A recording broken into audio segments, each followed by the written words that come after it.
I hope you're feeling a little closer and a little more understanding and appreciation of who is Vishwanath Chakrabarti Thakur.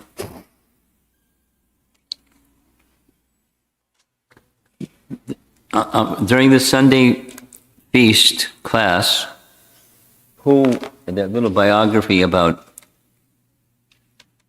Vishwanath Chakrabarti Thakur will be our topic. But really it should have been first, but it's because the people that come on Sunday aren't going to know so much about what we've been discussing all week, so that's what's going to be Sunday evening. But yeah, we've learned a lot. I've learned a lot about Vishwanath Chakrabarti Thakur. And let's just say three things. There's many things. He is so deeply moved by Rupa Goswami and Rupa Goswami's teachings and the connection to Chaitanya Mahaprabhu through Rupa Goswami's teachings. He's sold out. Like many of us are sold out to our founder Acharya. He's sold out to Rupa Goswami completely. And another is like the six Goswamis, from his young age, he was a deep studier of scripture. And I've not heard a description that says he had this special kind of a memory. We have a teaching that Bhaktisiddhanta had a special kind of memory, a didactic memory. He would hear something once and remember it completely for the rest of his life.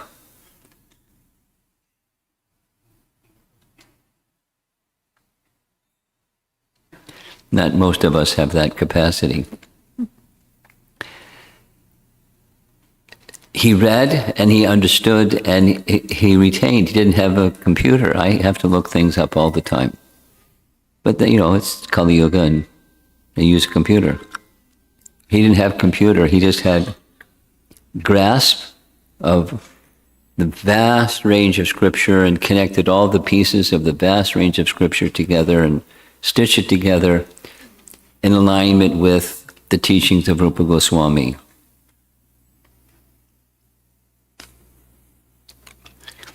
And the third thing is his approach was standard and classical. The standard and classical approach is, here's a statement,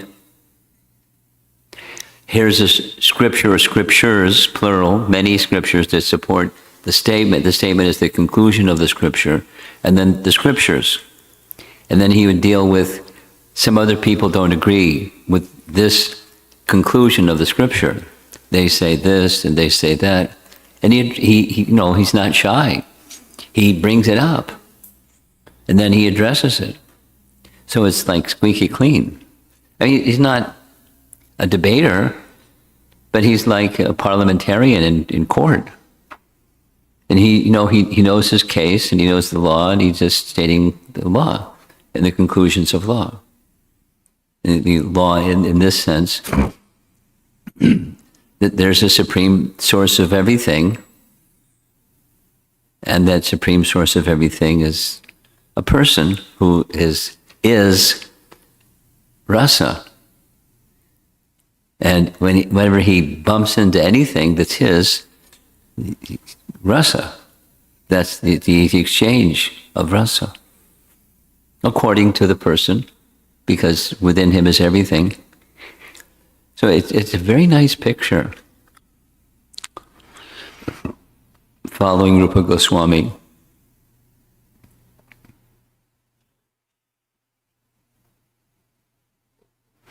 And there are many, many nice things to say about that, but let's get on with the part 2 of chapter 2, Madhurya Kadambini.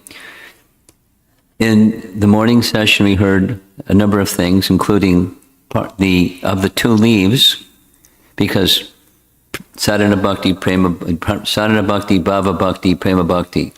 2, 2, and 2. Primary characteristics, or he calls it leaves of the creeper of Bhakti. And in the sadhana stage, but it isn't just at the beginning, it goes all the way up to just before Bhava stage. It's still continuing.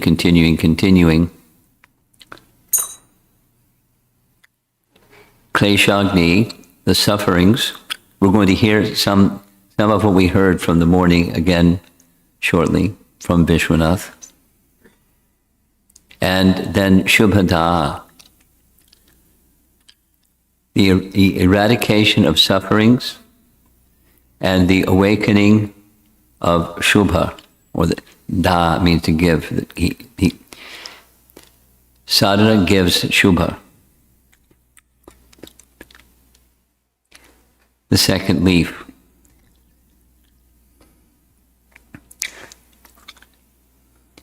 Has anyone here in the room not yet received this image?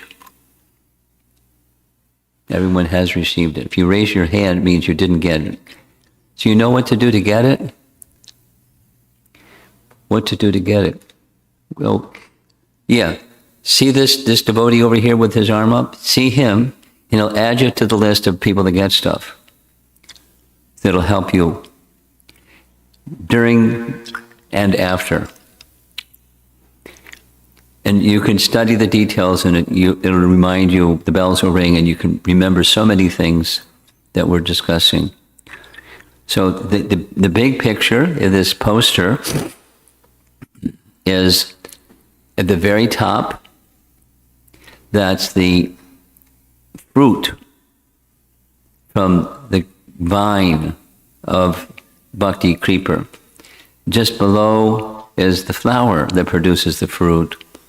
And then below that is this big rain cloud, the Kadambini, the monsoon cloud that's showering down not just rain, but nectar, Madhurya. And the nectar is nourishing the vine, or Bhakti Lata. And at the very bottom, that's where the seed gets planted, in the heart. I mean, it doesn't show a heart, but it shows the soil, like a creeper has roots that grow into the soil. So that seed, we heard about the seed. Of course, Juna and Jivana made a comment, different acharyas say different things of what that seed is, but I quoted one. Remember what the seed is? Do you remember what the seed is? Do you have a good memory? Not so good. You're like me. Okay, so it's the intention, remember big letters, the intention of engaging in activities that are pleasing to Krishna. That's the seed.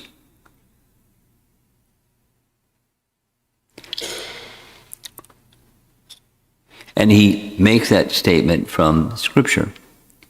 He makes a statement, then gives the Scripture that says what that statement says. So that's the Adau Shraddha. And rather than reviewing everything just now, because we're going to do that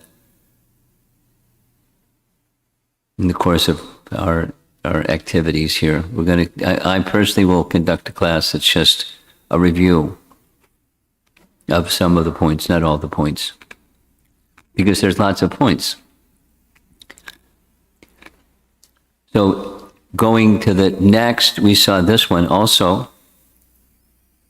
And when the seed is nourished by sadhu sangha, then the seed starts to sprout and two leaves, boop, come out of the soil or the heart. And the two, we touched the first one, that's Kleshagni, and then Shubhada. And you see on the upper leaf and the lower leaf, the upper is smooth, that's the Raga Bhakti, or Raga Anuga Bhakti, and the lower is the Vaidhi Bhakti, same leaf. And then in the leaf of, on the right side, the Shubha Da leaf, you see qualities that are, they're supportive of bhakti, they're not the essence of bhakti. We'll hear some more as we go further about nishtha and ruchi and so on. They're supportive of, they're not the essence of. But those auspicious qualities appear in the heart of one who is engaged in bhajana kriya, or devotional practice, all the way up to this, the sadhana bhakti stage of the top. And the seed is sown in the heart and in the senses. So off we go. Divine qualities. Shubha. Da. Disinterest in material affairs. Interest in Krishna. Gratitude. We spoke about gratitude, thanksgiving. Gratitude, mercy or compassion, forgiveness and tolerance, truthfulness, simplicity, equanimity, fortitude, gravity, respectfulness, supposing one doesn't have all these qualities. Engage in bhakti, and bhakti will bestow those qualities. Shubha da. Humility. These are, the list specifically is taken from Chaitanya Mahaprabhu's Sanatana Shiksha, his instructions to Sanatana Goswami. There's the verses. Now, hearing that verse, you probably, many of you that are familiar with Prabhupada's books and the Srimad Bhagavatam, this verse from Canto 5, Yas yasti bhaktir bhagavatya kinchana sarvair gainaistattra samasate sara. So this is what happens to those who are engaged in devotional service, Bhagavat Bhakti in the first line. Yas yasti bhaktir bhagavatya akinchana sarvair ganais tatra samasate. The suras, the demigods, they have qualities, gunas, and all the good qualities of the demigods, samasate sura, are manifest in the body of the devotee. That's what Sanatana Goswami heard from Chaitanya Mahaprabhu. All the demigods, but it's right from the Bhagavatam. All the demigods and their exalted qualities, such as religion, knowledge, and renunciation, manifest in the body, means the senses, of one who has developed unalloyed devotion for the Supreme Personality of Godhead, Vasudeva. Now, I underlined unalloyed because we're going to hear this verse in later sections of the unfolding of the creeper of bhakti, and it happens gradually. And it's still because going up and up and up and up and up and up and up as the creeper unfolds, there's still unwanted things in the heart up until one comes to the Bhava Bhakti stage, even the uppermost of the sadhana bhakti stages, there's still some trace. But even the trace is removed with Bhava Bhakti. So it's a good place to be in Bhava Bhakti. Because no, squeaking clean, no impurities left, nothing unwanted in the heart. It's gone. So it's gradual. Here's another similar verse. We've seen this image before. It's King Nimi, who's standing with his arms stretched out, to the Navayogendras. The Navayogendras are sons of Rishabdev, who became on a same standard as Narada Muni. They became perfect beings. And like Narada Muni, who plays a veena and can travel anywhere, they didn't even need a veena, they just traveled anywhere. And the king, very pious king, was, as you see in front of him, there's a big fire yagya ready to go. And the yagya was about to begin, and these 9 sages just descended from the sky. And he stopped the yagya. You don't stop yagyas once you start. And he stopped, because they're the exception. And he stood, reached his arms towards them, greeted them respectfully, and presented a number of questions, and they gave their answers. So here's one of those answers. 3 things. Bhakti, para isha anubhav, that's direct experience of the Supreme Lord, and viraktir anyatra cha. Viraktir, detachment from other things. One thing, a detachment from other things. That's, the squeaky clean position.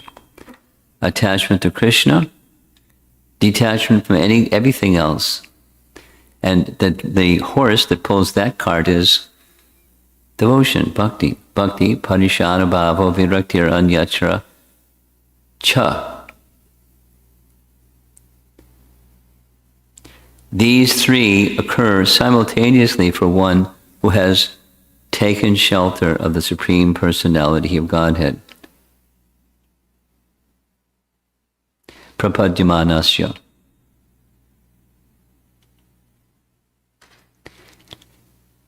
Destruction of inauspicious and appearance of good qualities.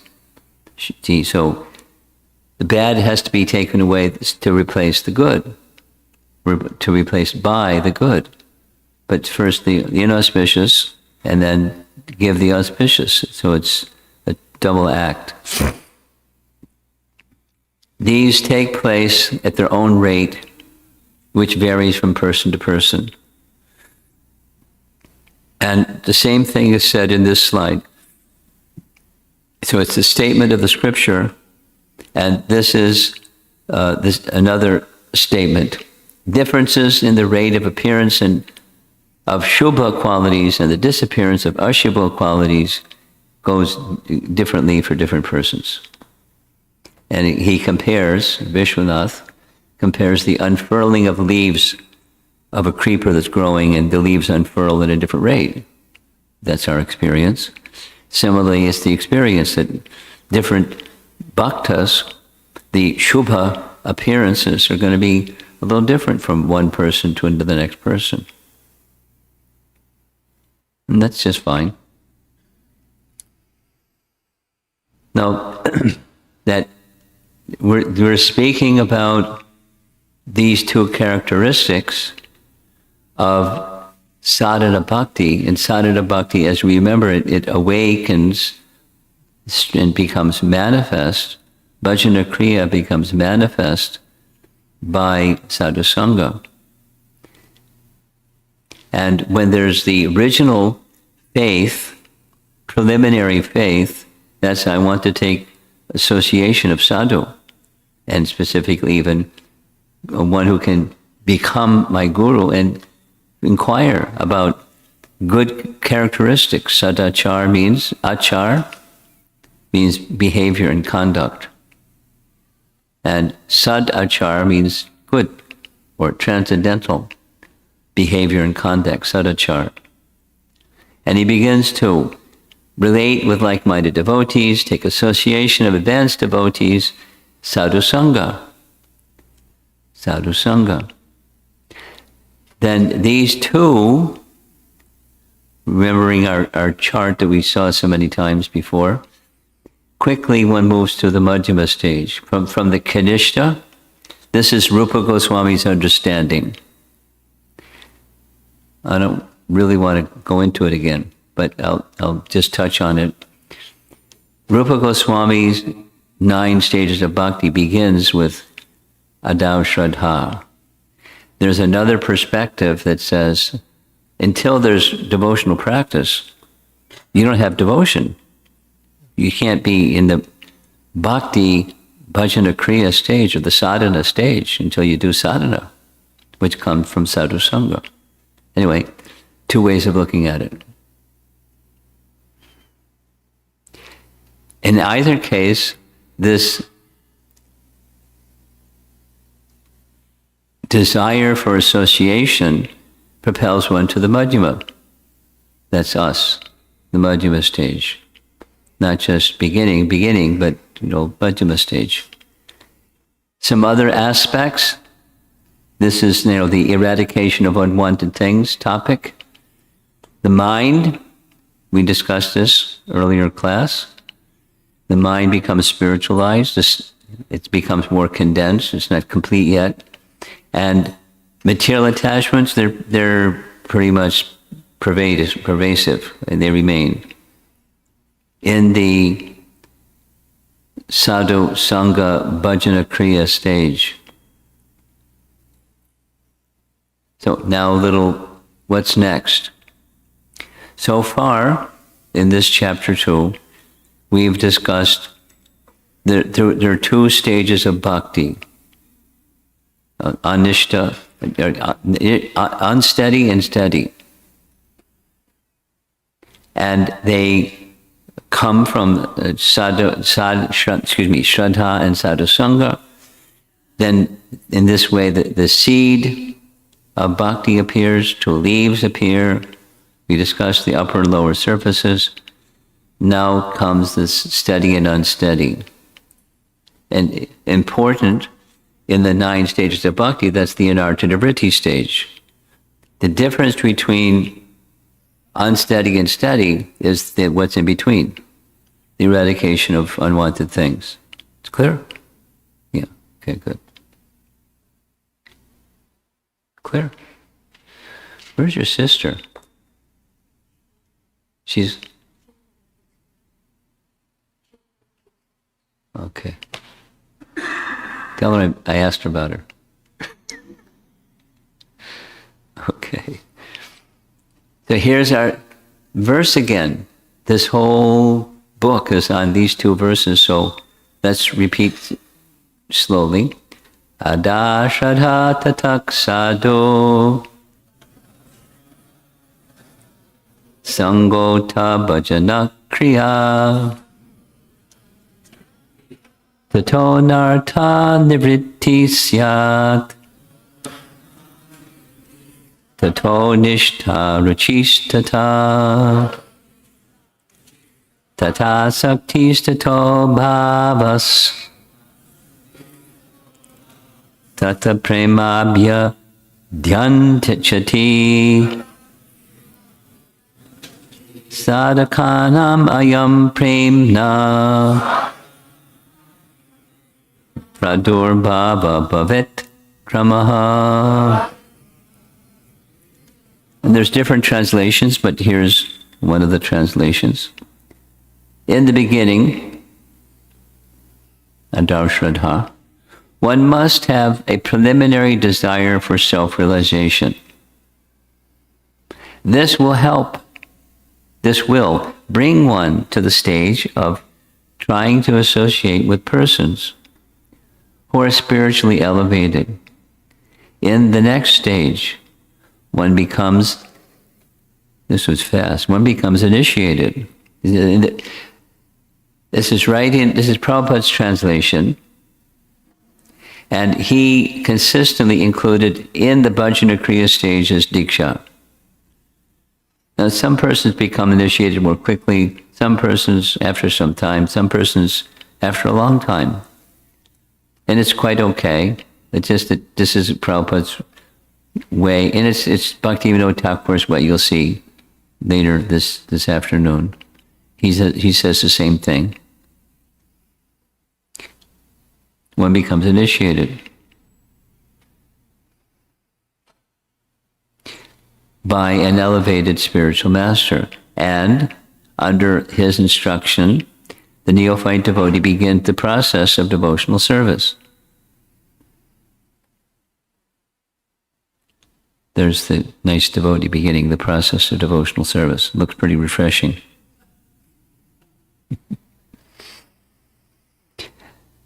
By execution of devotional service, under the guidance of the spiritual master, one becomes free from all material attachment. Yay. Attains steadiness in self-realization, nishtha, and acquires a taste, ruchi, for hearing about the absolute personality of God and Sri Krishna. This taste leads one further towards attachment, asakti, for Krishna consciousness, which is matured in bhava, or the preliminary stage of transcendental love of God. Real love of God is called prema, the highest perfectional stage of life. Now, Prabhupada, I've noticed, he doesn't just use the word perfection, he used perfectional stage. There's probably some meaning of why he chose those words, but he's consistent, perfectional stage. The perfectional, not the stage of perfection, but the perfectional stage. Anyway, that's his language. And it's a nice painting. This is Mirabai. You can tell it's Mirabai. How do we know it's Mirabai? She's got this nice musical instrument. And she is known as a lover of Krishna. So she's feeling great pain of separation. There's a shadow, Krishna's shadow, and there's next to Krishna is a little figure of Radharani, and that's Mirabai. So here's the two leaves.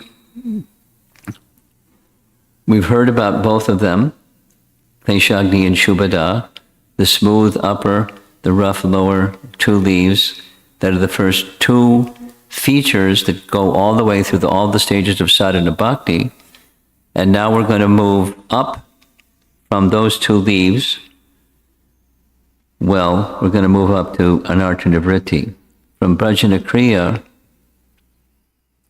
then to anartha-nivritti. So notice that list that's at the bottom of this chart. I don't know if you can see it because the letters are kind of small.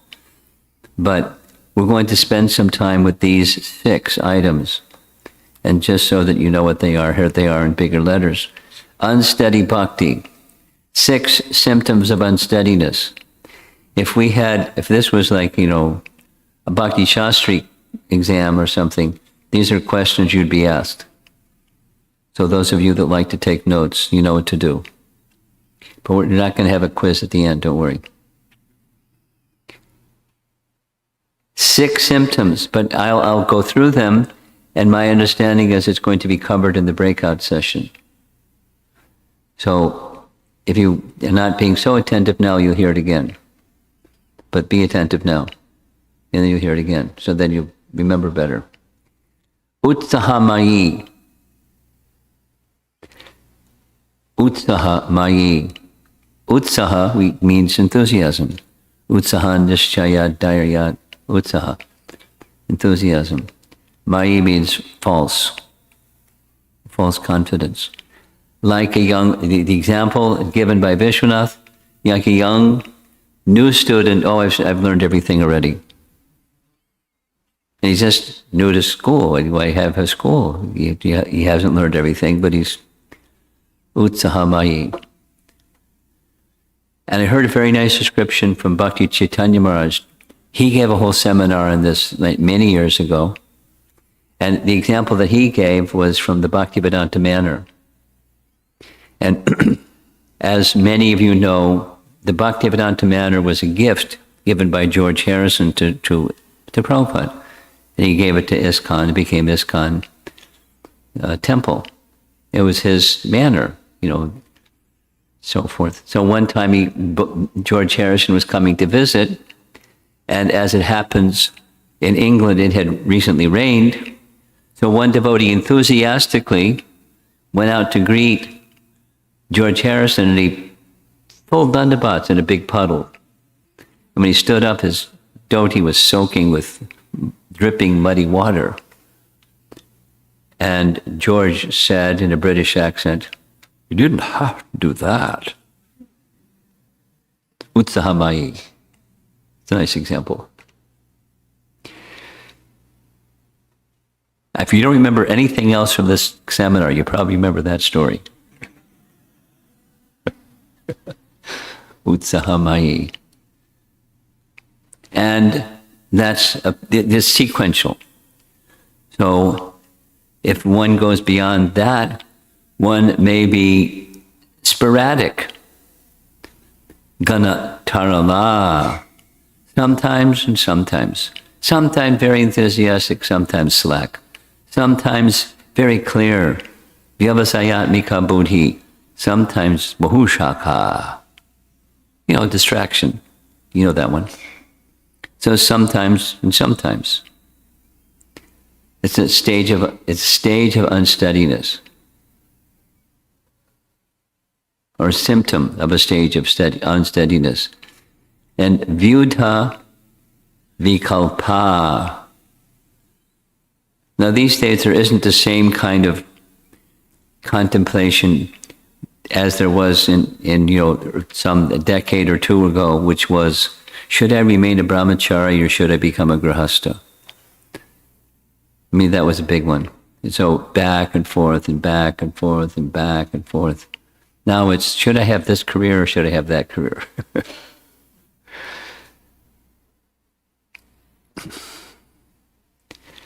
Maybe your younger generation devotees don't know that one, but you probably know that one. Sometimes, so indecision, bhoga tyaga, is the explanation given.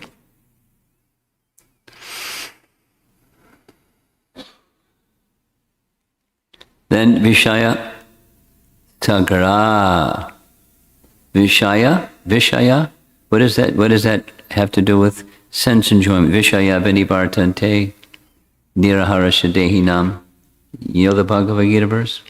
Vishaya vinivartante nirahara shadehinam rasopi pram drishva nivartate. One may be attracted to Vishaya, but you can overcome the attraction for Vishaya by experiencing a higher taste. Pram drishtva. Pram drishtva. Higher taste. Pram drishtva. So if one has the inability to overcome Vishaya, or inability to let go of harmful tendencies, that's a stage of unsteadiness.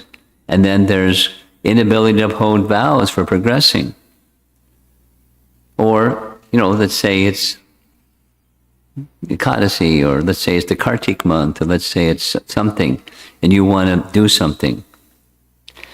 Because it's good to take a vow to do something, and sometimes it doesn't stick. So that's this niyamakshama. So here's a little description of the distinction between these two. Vishaya Sagara, the distinction is the former, the devotee is helpless to give up material sense pleasures, and in the latter he's unable to increase and improve. That's the relationship. And then Tarangarangani. Now this one is going to show up a few places going forward in the path of bhakti, but this is the first encounter. It's a type of unsteadiness. And when one engages in bhakti, and is a little bit successful in bhakti, but the heart isn't pure yet, then there's a tendency to be the enjoyer of the fruits of bhakti. You get some honor, recognition, praise, Labha Puja Pratishtha, and you start to become the enjoyer. Somebody may be successful. So, whatever. You led a nice kirtan or something. You cooked a nice feast, something.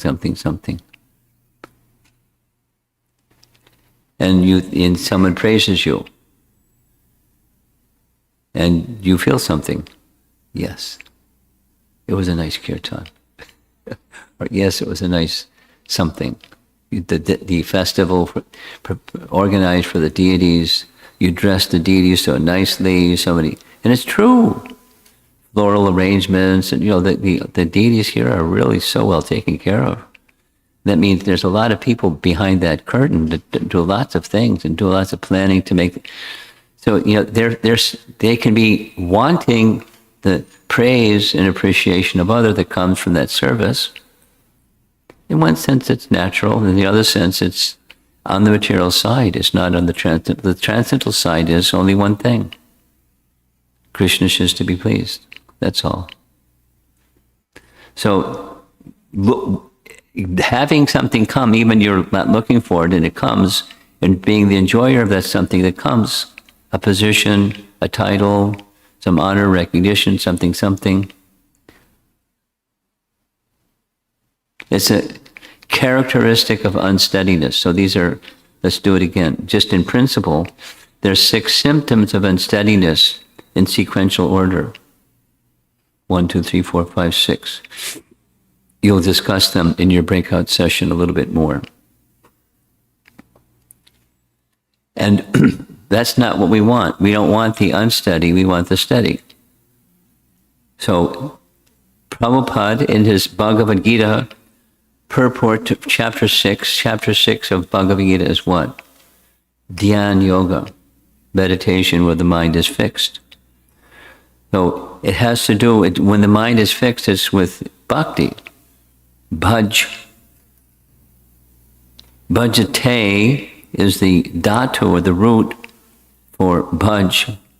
So bhakti comes from bhaj, which is used when there's need of service. The English word worship cannot be used in the same sense as bhaj. Worship means to adore, show respect, honor the worthy one.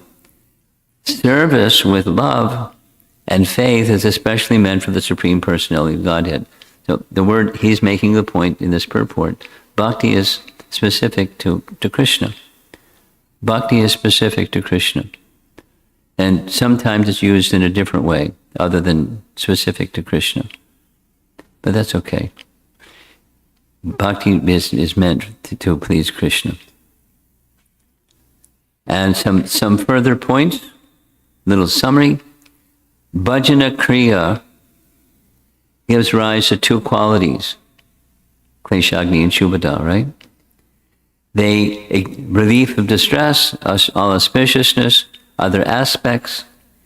It goes further, spiritualization of I and mine, false ego, our friend. Spiritualized more. Material aspects are still in full force. Meditation on the Supreme is momentary. I'm going quickly. Sankirtan, throughout all the stages of practice in sadhana, and bhava and prema has its important place. When sadhu sangha begins, that's something that we do. We have congregational chanting together. Here's 2 verses from the Sanatana Shiksha section of Chaitanya Charitamrita. Among the ways of executing devotional service, the 9 prescribed methods are the best. Chaitanya Mahaprabhu's teaching. For these processes have great potency to deliver Krishna and ecstatic love for him. Of the 9 processes of devotional service, the most important is to always chant the holy name of the Lord. If one does so, avoiding the 10 kinds of offenses, one very easily obtains the most valuable Krishna prema, love of God. That was pretty quick. But that's the teaching. Then comes the application of the teaching. Another important point that comes in this summary section, I'm not going to read the text, but the text from Vishwanath Chakrabarti Thakur, he writes that Bhajana Kriya includes Guru Seva. Guru Seva is included within Bhajana Kriya. I'm not going to read all the text. Some questions. Can anarthas arise even after attaining the lotus feet of the Lord? Yes or no? No. Wait a minute. King Chitraketu, he got this most elevated position, and he fell.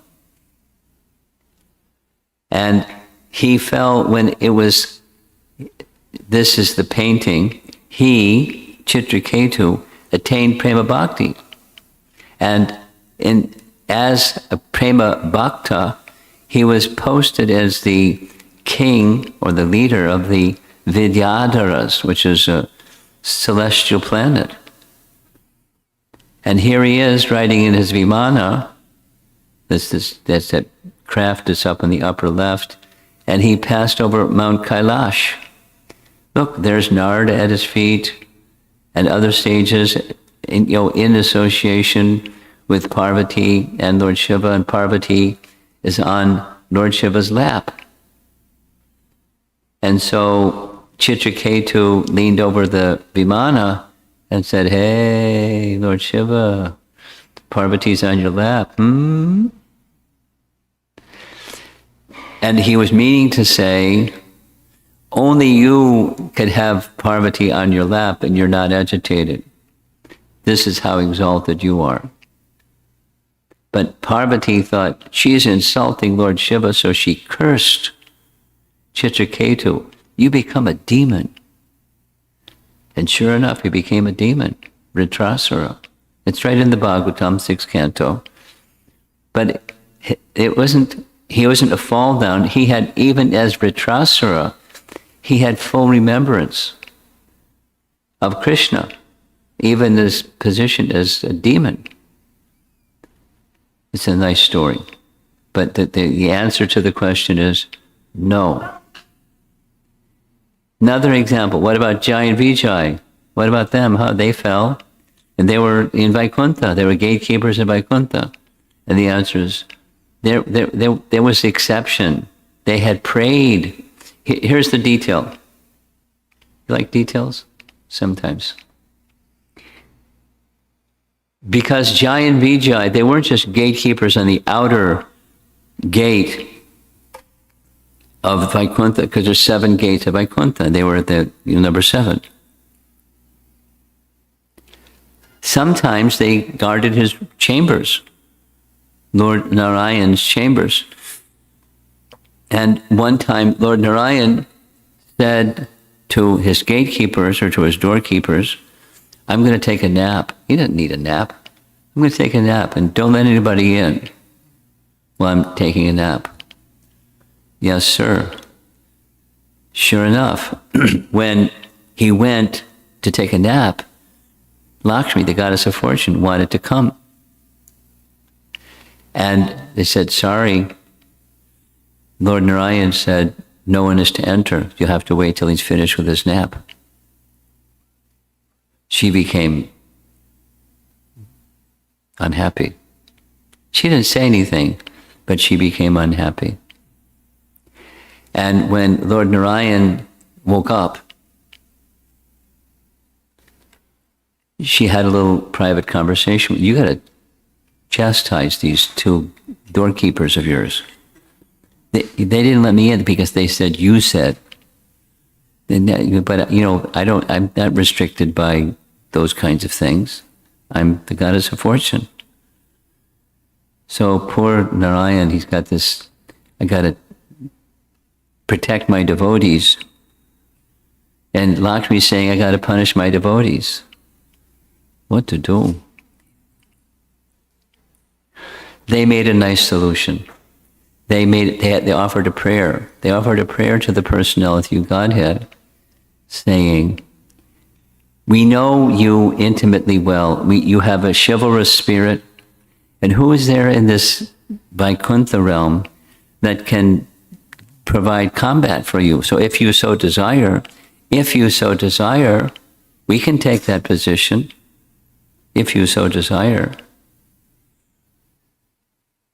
please fulfill our prayer.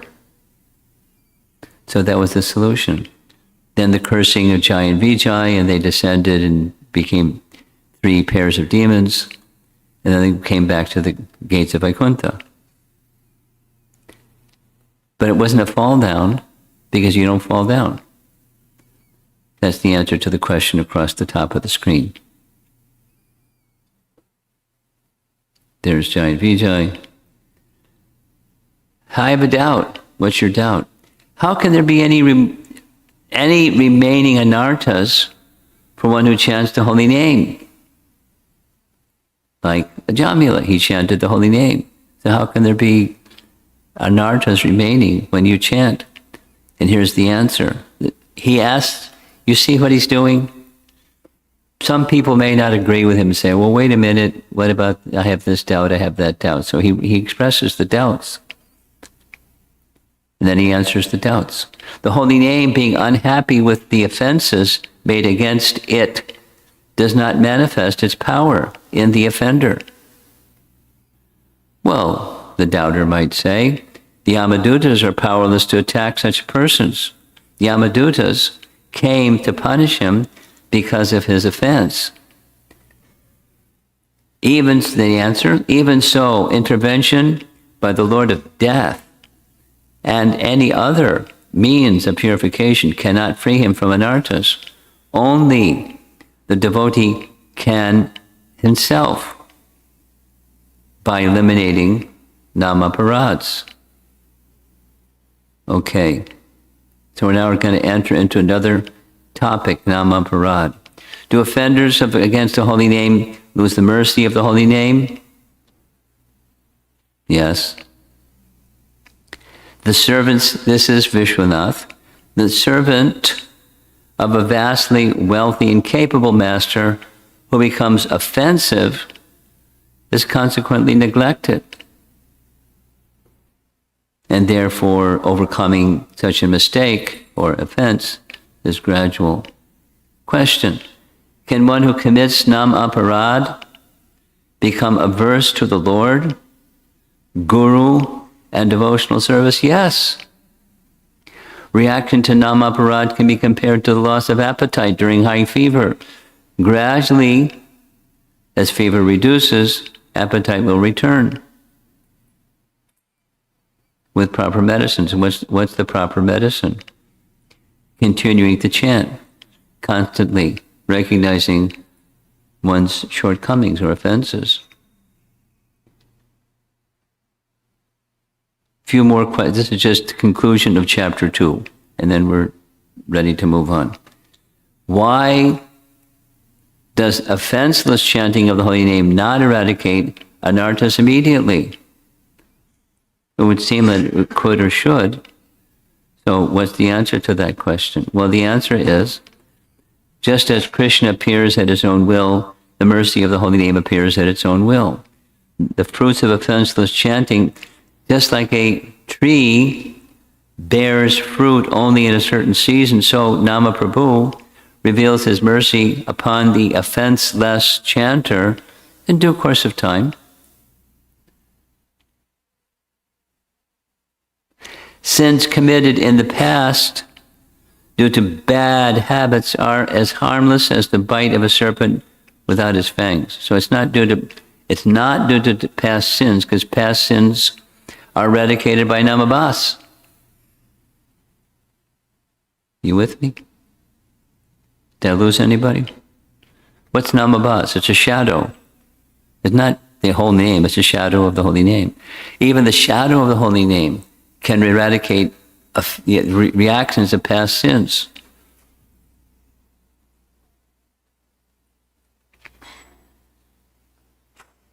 So sins committed in the past due to past bad habits are as harmless. So that's not the cause of fall. Rather, here comes this question that we touched on in the morning session. Here it comes again. Sickness, lamentation, and other sufferings of a devotee are not due to prarabdha karma. Rather, the Lord is showing his special mercy. What? Could you do that again?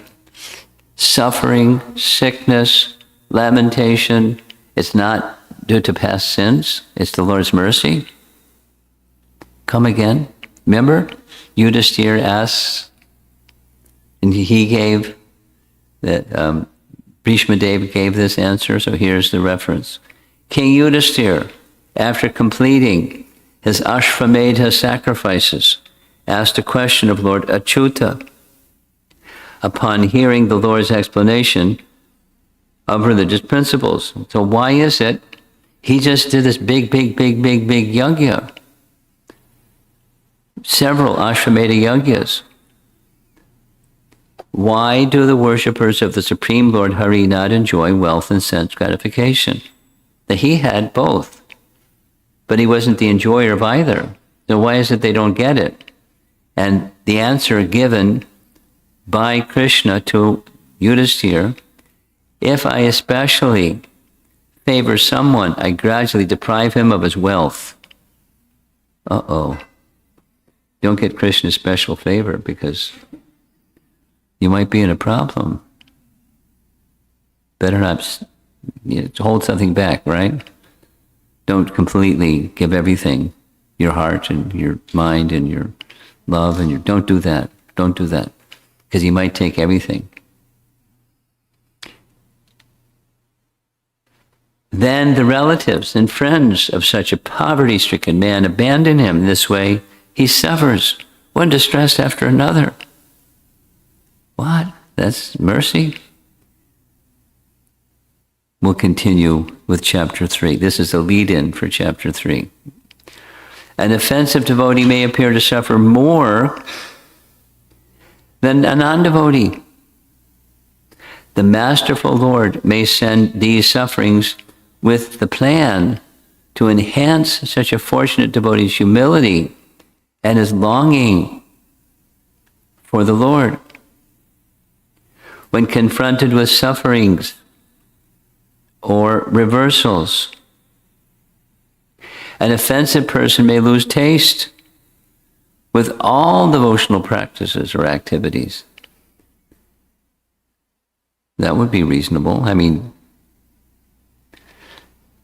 someone may argue that I never made any aparadh, so why am I getting this hard time?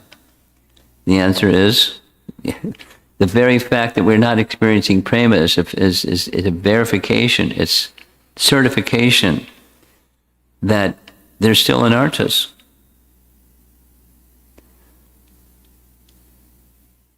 Okay, so we're now doing a little chapter summary. Chapter 2.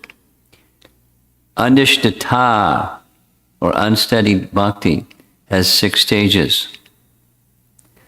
And remember what those 6 stages are. To overcome all unsteadiness, internal obstacles must be removed. The process of overcoming these internal obstacles, that's chapter 3. Stay tuned. See you tomorrow morning. Chapter 3. Let us remember the definition of bhakti as being unmixed. So going back and going back, we want to talk about bhakti, so we have to define what bhakti is. And bhakti is unmixed. There's no karma and jnana mixed in with bhakti. It's completely pure.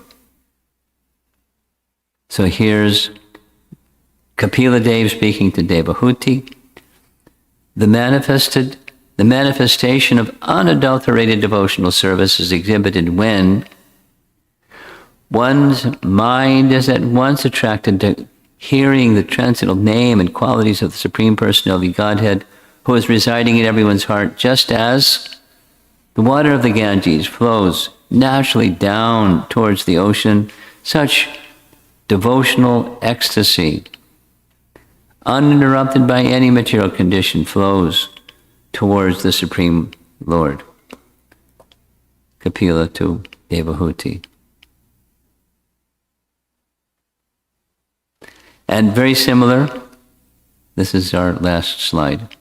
This is you know who, Queen Kunti, in her prayers to Krishna, chapter 8 of Canto 1. Oh, Lord of Madhu. Madhu is the demon that Krishna killed at the very dawn of creation.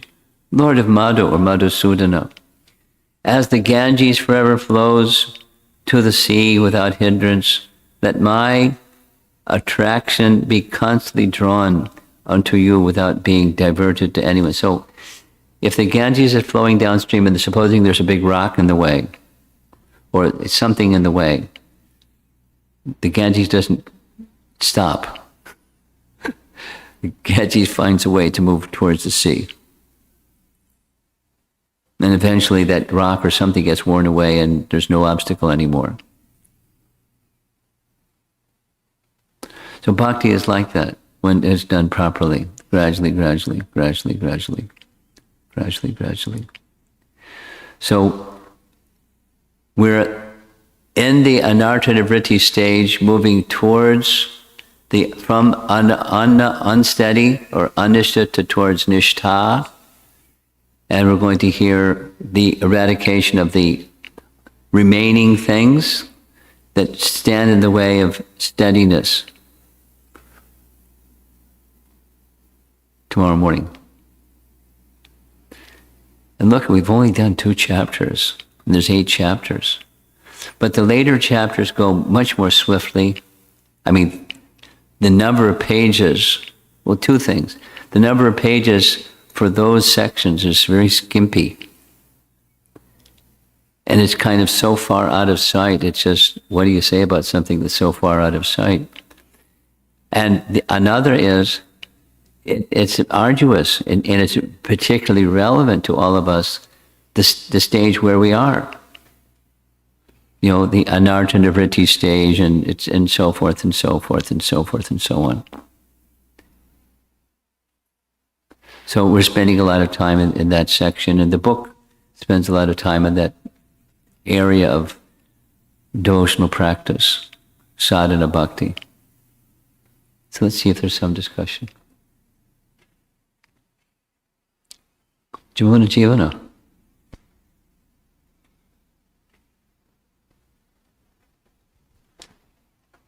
Maharaj, if you don't mind, I want to take us back to the previous class and ask a question on the 2 kinds of faith.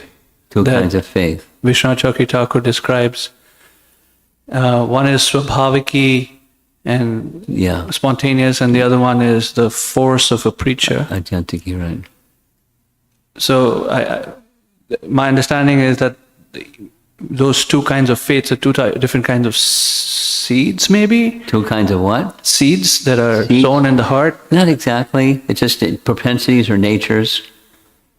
Is there a qualitative difference in how the bhakti lata unfolds or unfurls? Yeah. One is spontaneous and the other is not. There's a qualitative difference. One is dependent upon. As we go further in the ruchi and asakti stages, way, way, way up there, the language used by Jiva Goswami and Rupa Goswami and Vishwanath Chakravarti Thakur is quite similar. There's one that's contemplative based upon teachings, and you meditate upon the teachings, and you gradually become progressive by meditating and cleansed on meditating on pure teachings. And that's a particular type, categorically different. And categorically different, there's something spontaneous. And the example that's given, Jiva Goswami's example in Bhakti Sandarbha, is Pingala.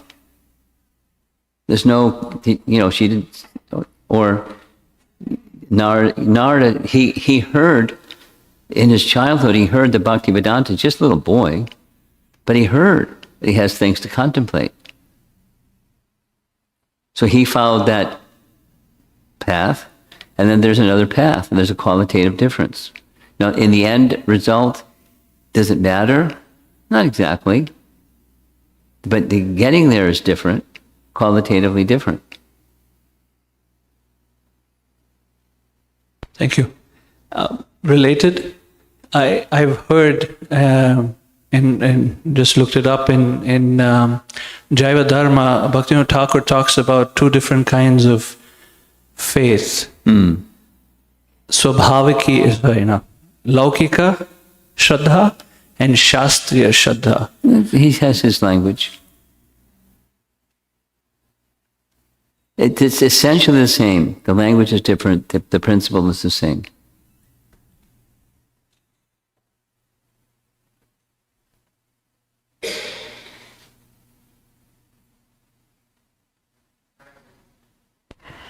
It's on the same point he was talking, I was going to ask about Pingala.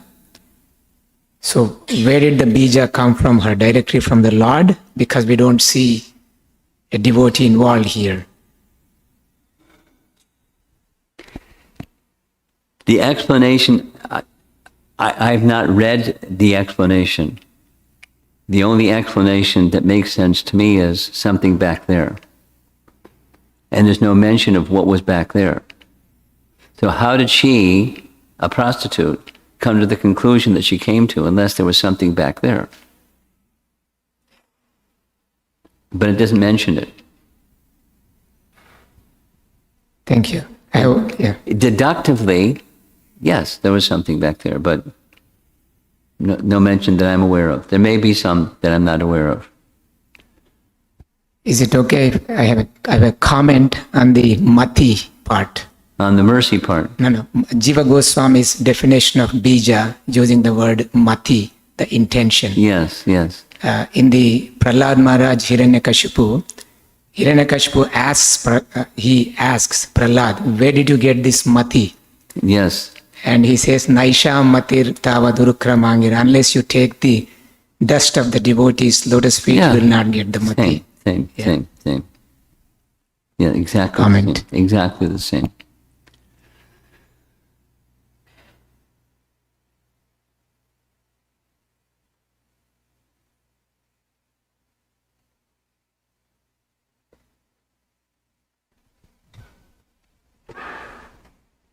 Hare Krishna Maharaj, please accept my humble obeisances.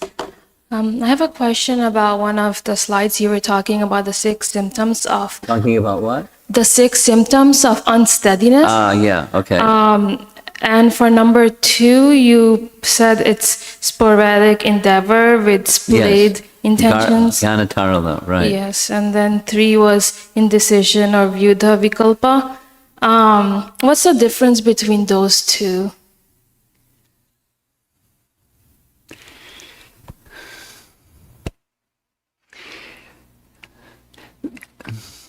It's just a stage. The overall thing is these are progressive or sequential. And starting from falsely enthusiastic to then falling back to sometimes not, sometimes not, sporadic. Ganatarala. Let's go back to the list. Not going to be easy to find it. I'll find it.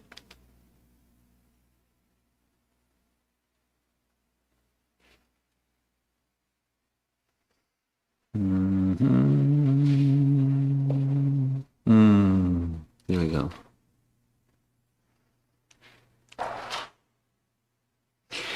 Ganatarala has something to do with your aspiring. Sometimes maybe enthusiastic. It's inspiring for the goal of bhakti. Maybe enthusiastic. And then may slacken. Enthusiastic. And then slacken. We all know that program. And then vyudha vikalpa is whether I should turn left or right.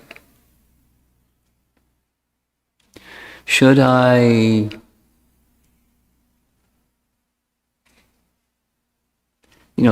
fill in something that may be appropriate?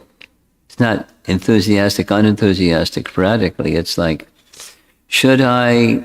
I've been invited to go to this something gathering, but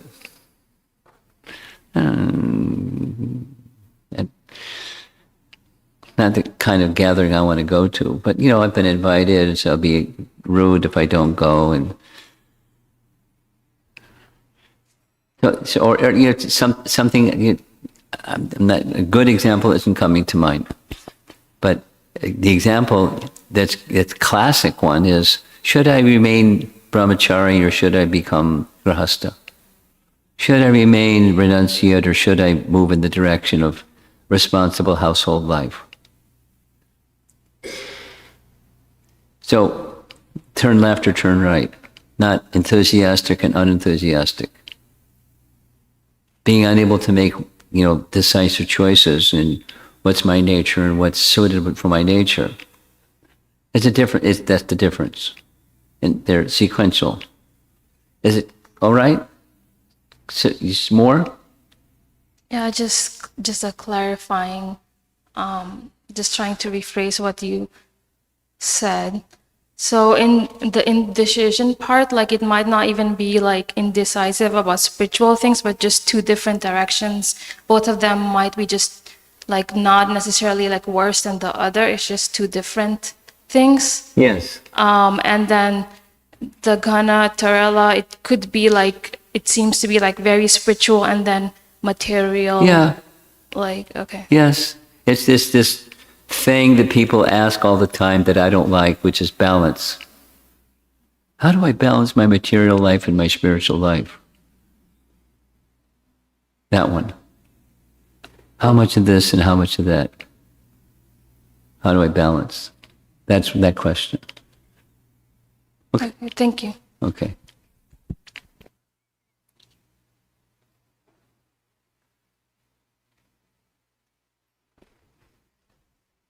Thank you, Guru Maharaj. I have two questions. One is, if a natural devotee who has natural liking for the Lord and for the devotees of the Lord, if he makes a mistake, will that mistake be considered, technically speaking, an offense? Depends. Because there's different kinds of mistakes. That's coming attractions.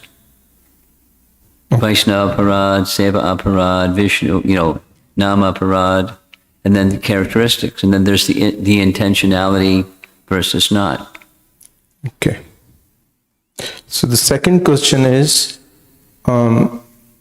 in my journey as a devotee, I've noticed that, if one has a clear understanding of the word love or prema, he or she may not be at that level, but if the devotee has a clear and crystal understanding of the concept of love, will that make the journey of devotional service that much easier? Yes.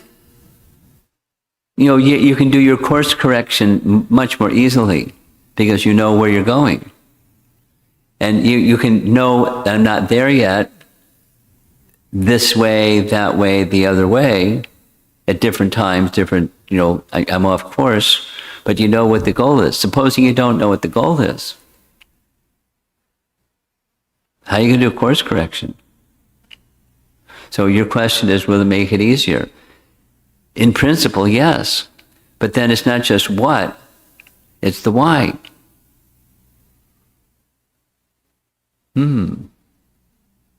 Why is it important? What was the last thing you said, Maharaj? Why is it important? Okay, yeah. Why is prema important? Yeah. Why is love important? Why? All you need is love. Da, da, da, da, da. So why?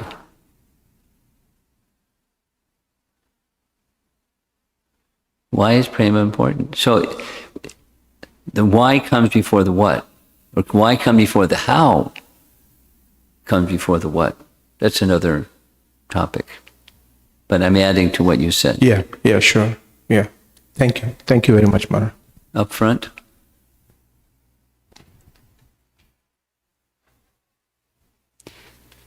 We have 10 minutes till the bell rings. Hare Krishna, Guru Maharaj. Thank you for another wonderful session. I am fascinated for a long time by the Dhruva Maharaj story. So I had one question regarding the slide that talked about King Chitraketu and Jaya and Vijay. Can anarthas occur? So the episode of Dhruva Maharaj says going beyond the limits of necessary anger when he was fighting the yakshas and had to be restrained. Can you discuss that? Because clearly he had attained the shelter. Clearly he had what? Attained the shelter of Lord Vishnu because he appeared before him. That's my understanding. Maybe it's not correct. Well, there could be different explanations. One of those different explanations is he's a Kshatriya and his stepbrother was killed. You don't kill the royal family. And my stepbrother. So he wanted to put the yakshas in their place. No, it wasn't all the yakshas, but some of the yakshas, wasn't just one. So he put them all, they're culpable. So he's the king and he's going to punish them. But he got carried away. Like, he wasn't just, he got carried away to the point where there had to be intervention. So your question is it a similar thing? As my understanding is, Chitraketu did what he did. It wasn't really an offense. Parvati thought it was an offense, but it wasn't. He was honoring only someone of your exalted nature, Lord Shiva, could have your wife set in your lap and not be agitated. You're such an exalted Vaishnava. That's what he meant. So he said it in a way that's more of friendship than insulting. So he was misunderstood. So his fall down, and even his Ritrasura, he had full remembrance. So you want to know, is there a similarity? And similarity in one sense, and then in another sense, no. All it took was a little tap on his shoulder. Dhruva, pull it. Oh. So he stopped. Just tap on his shoulder. That's all it took. So he was showing his exaltedness. Then what was that thing that he got carried away? That's the question. Was it just one of those things that wasn't really a fall down, or was it really a fall down? Because he had attained such an elevated status. He had attained the mercy of the personality of Godhead. They had conversations with him and touched him on the forehead and the whole thing.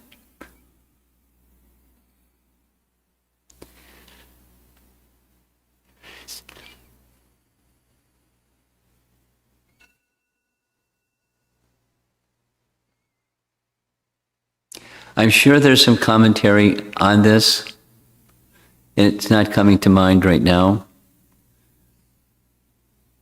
You've researched it, you couldn't find an answer. Is that correct? You researched it? I've only looked at the purport special of Prabhupada. I have Okay. not looked at other comments. Okay, because commentaries from acharyas may touch on that topic.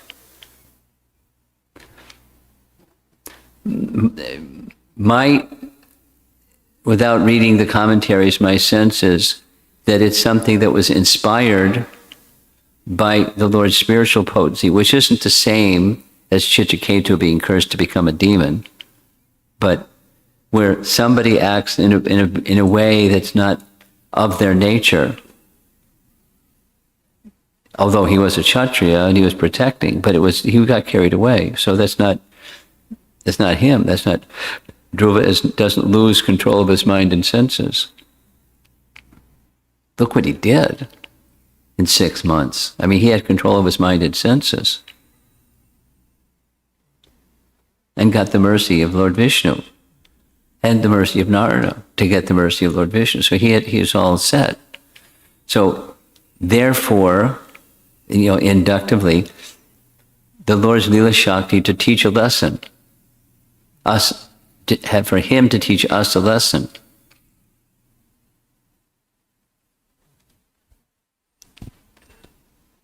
It's a pastime potency, not he got carried away. It's not the same as either of these other two examples. It's something in the direction, but it's not a fall down. Because that's your question. And the answer to the question in principle is no. Once attaining that, there's not going to be fall down. So was it a fall down? No, in principle. If it wasn't a fall down, then what was it? Teaching us a lesson. Or something. Anything else? We have 3 minutes. Hare Krishna. Why are you calling these 6 unsteady stages as sequential? They can be parallel also, right? Yeah, they can be. But Vishwanath has stated them as sequential. So in ordinary circumstances, they're sequential.